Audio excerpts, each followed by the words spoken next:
I think there's always going to be people who have the expectation that health and wellness practitioners should look a certain way.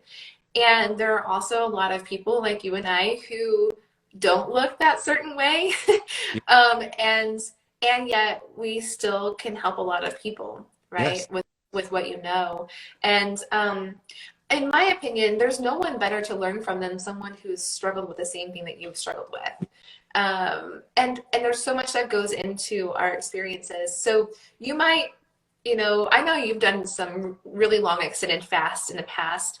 Um, you might do a very long extended fast and have great results. You might see your labs change in really positive ways. You might lose a certain number of pounds. But then what happens after that fast? Maybe you get COVID and you're exhausted and you're just trying to survive.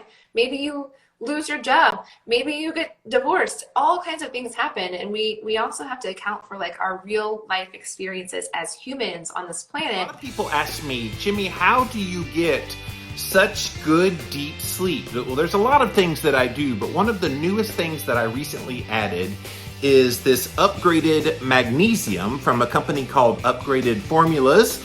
Go to their website, upgradedformulas.com, and you can learn all about this nano technology that they use for this particular mineral of magnesium. Again, it's called Upgraded Magnesium, and it's got all the different forms of magnesium in it using the nanotechnology so it gets absorbed a lot better. Guys, I have seen my deep sleep improve by as much as 30 to 40% simply by adding in this product along with sunshine exposure, darkness in the room, cooler temperature, all of the things that I always have done.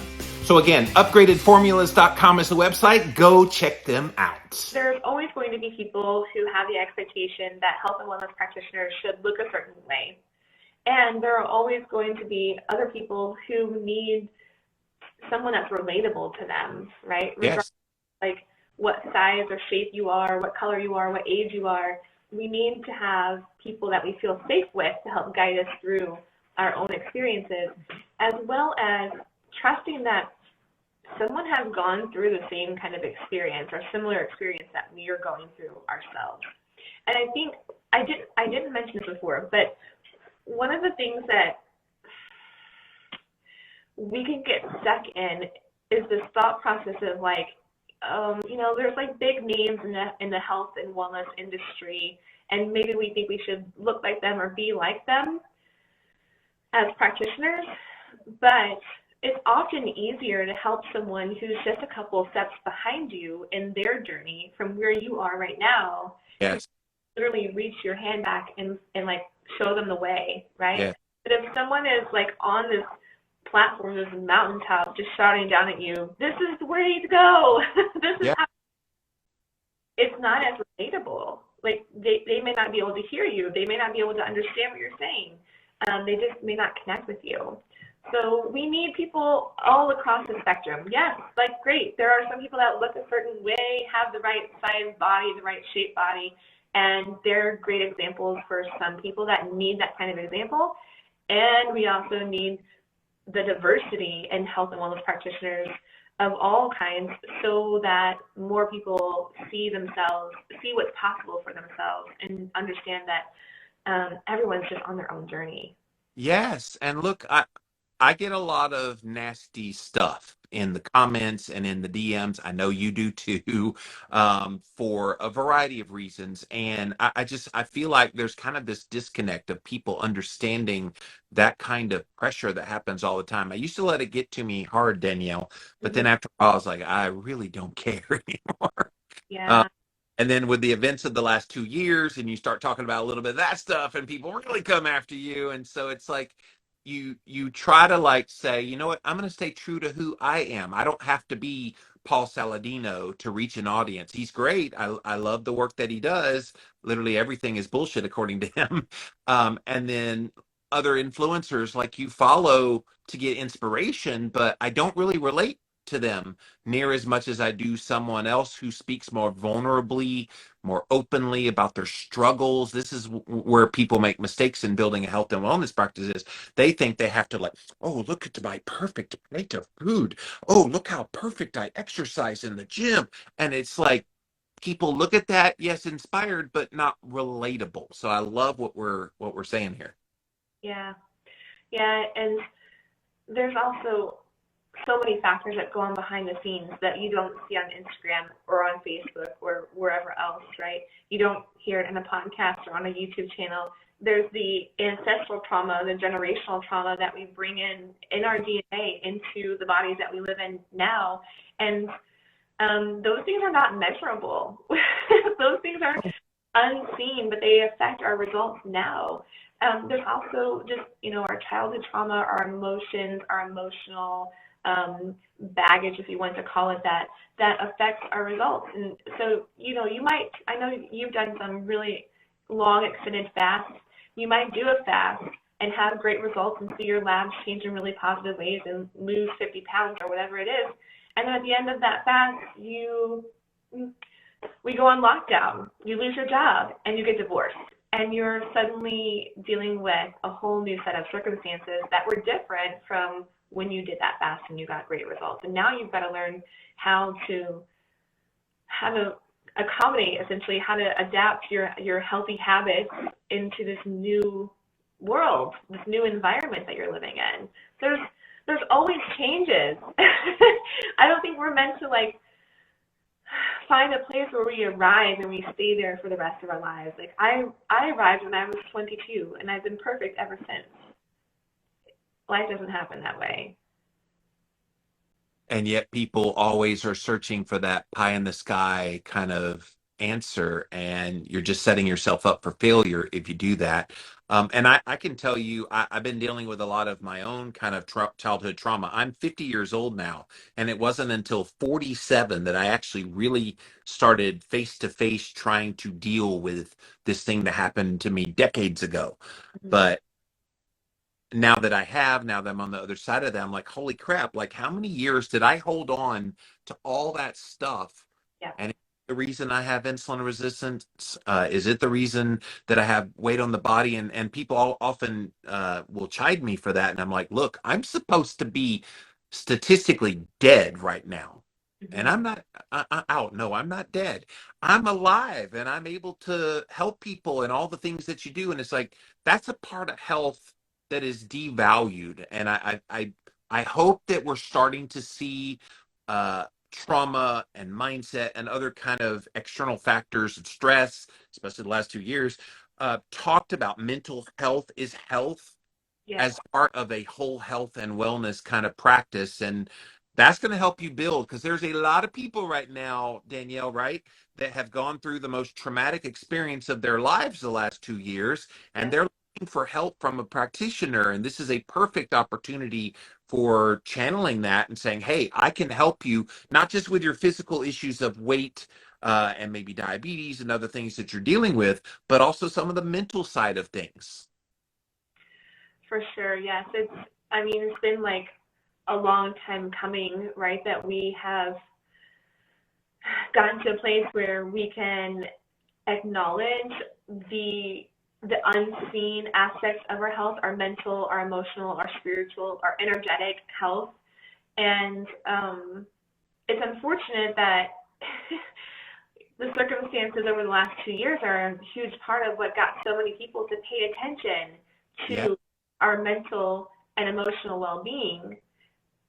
And at the same time, there's positive aspects of it too. It's a delicate balance, right? Because there's been so much that's happened over the last 2 years that was incredibly wrong. Yeah. Incredibly wrong. And we continue to see more and more reports about how wrong it was.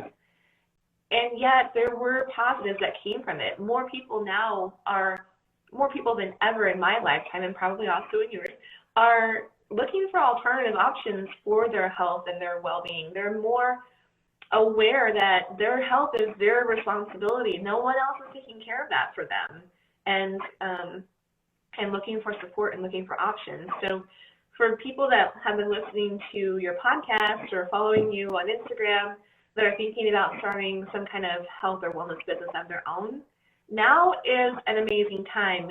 And despite what's happening in the economy, it's still an amazing time, because while people are worried about gas prices and oil prices, their stress level increases, and then they have more health issues and they need more support with those health issues. So don't get discouraged if you're thinking like, man, I really want to start my own business, but the economy, I don't know. Well, actually, if you want to believe that the economy is going to hold you back, then it will. But if you want to get started now and you just want to help people, then go. People need the help.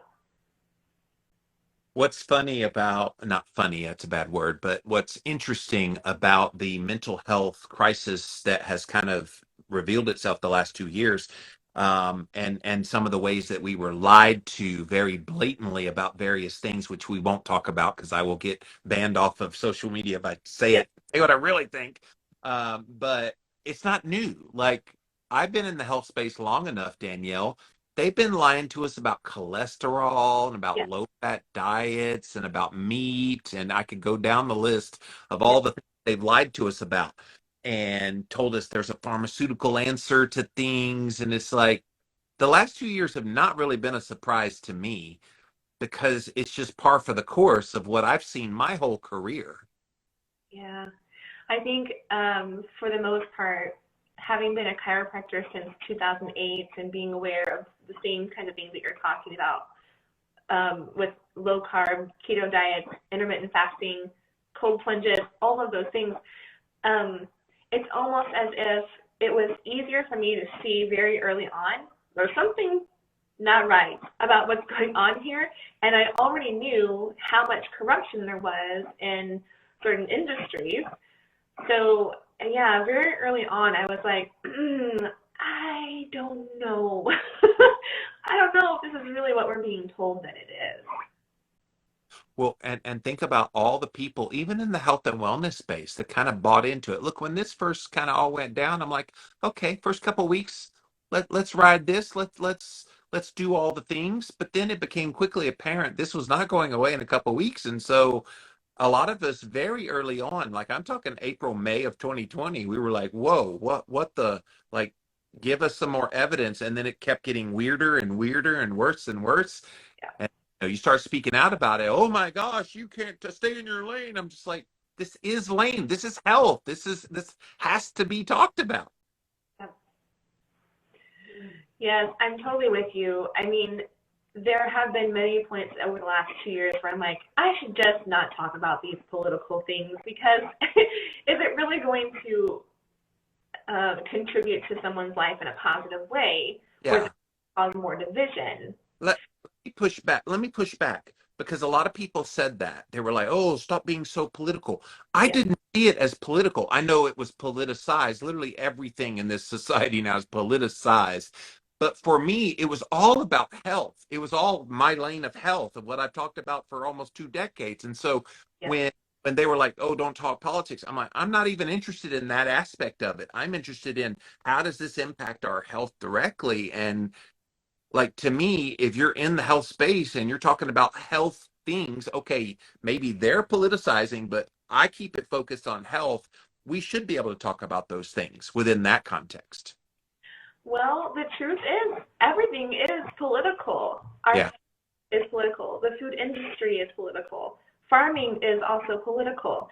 Um, Health, medicine is political. Education is political. So there's no avoiding it. And I used to just really bury my head in the sand and not pay attention to the right, left, this party, that party dynamics, and was really actually uninformed about a lot of things.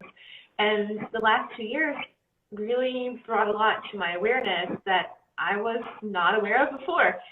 And yeah, I've done this dance too of like, do I want to talk about these things or do I want to just keep those subjects to myself and talk with my husband about them at home?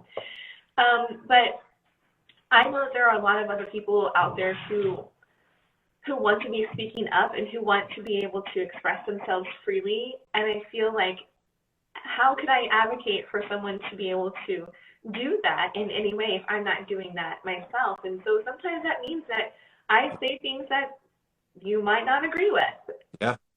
And if you don't like it, okay. Yeah. I lost at least 2,500 to 3,000 followers talking about some of that stuff 2 years ago. A lot of them have come back.